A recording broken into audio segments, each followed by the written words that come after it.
Hey, what's up guys, Nintendo Dude here. So, recently I've been hearing myths about to not spin a fidget spinner at 3 a.m. So, I decided to put this out the test. And if you can see the time on my phone right now, it is 3:40 a.m. And the laundry machine, the washer machine, whatever you want to call it, is going off. So don't mind that noise. And I'm being a bit too loud. But hey, I'm home alone right now. So, let's spin a fidget spinner. I'm kind of scared to see what happens.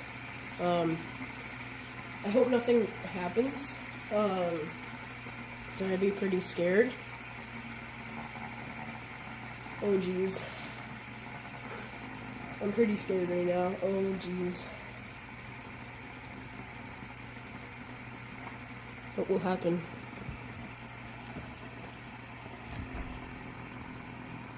Is anybody gonna call?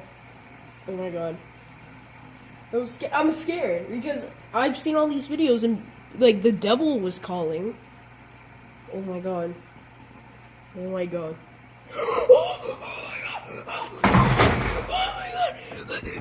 What is this?